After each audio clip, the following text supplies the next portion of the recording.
le signal GATT n'a visiblement pas suffi. Au moment où l'administration Trump tente difficilement de s'extirper du scandale déclenché par la spectaculaire faille de sécurité qui a permis au journaliste Jeffrey Goldberg du magazine The Atlantic d'être ajouté dans une boucle de la messagerie Signal où des hauts responsables américains discutaient de frappes à venir sur les Houthis au Yémen, une nouvelle affaire frappe déjà la Maison-Blanche. Et plus précisément son secrétaire à la Défense Pete Hegseth. Car c'est un nouvel exemple criant de laxisme en matière de sécurité que rapporte le Wall Street Journal ce vendredi 28 mars. Déjà épinglé dans le scandale lié au journaliste de The Atlantic, Pete Hegseth est désormais accusé d'avoir amené sa femme lors de 2 réunions avec des homologues militaires étrangers. Le problème ? Ces réunions portaient sur des informations sensibles, comme le rapportent plusieurs sources présentes aux réunions ou ayant eu connaissance des discussions abordées. Une nouvelle affaire d'autant plus gênante que la femme de Pete Hegseth, Jennifer Hegseth, est une ancienne productrice de la chaîne conservatrice Fox News qui ne dispose d'aucune responsabilité officielle dans l'administration de Donald Trump.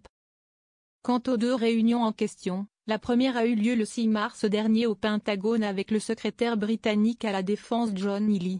Une rencontre qui, comme le souligne le Wall Street Journal, avait eu lieu au lendemain de l'annonce par les États-Unis de l'interruption du partage de renseignements militaires avec l'Ukraine. Avec eux, se trouvaient plusieurs hauts gradés militaires américains comme britanniques avec qui ils ont discuté des raisons derrière cette décision américaine. Il est d'ailleurs précisé par des responsables de la défense au journal que les listes de présence aux réunions du secrétaire incluaient généralement des personnes disposant d'habilitation de sécurité en raison de la nature délicate des discussions. La deuxième réunion avait, elle, eu lieu en février au siège de l'OTAN à Bruxelles.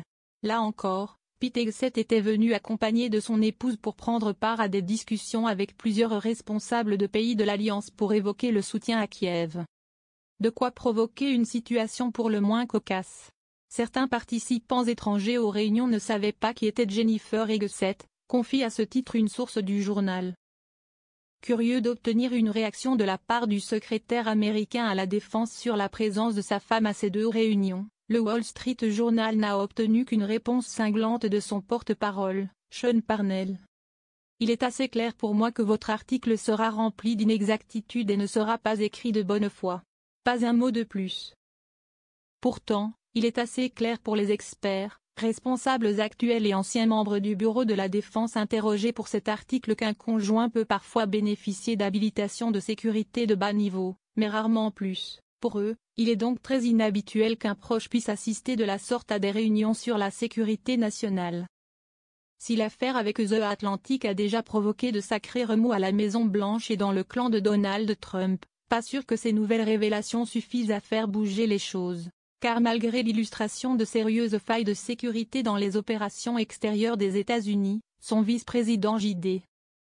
Vance a assuré vendredi qu'aucun responsable américain n'allait être limogé dans le cadre du signal GATT. Si vous pensez que vous pouvez forcer le président des États-Unis à virer qui que ce soit, vous faites fausse route.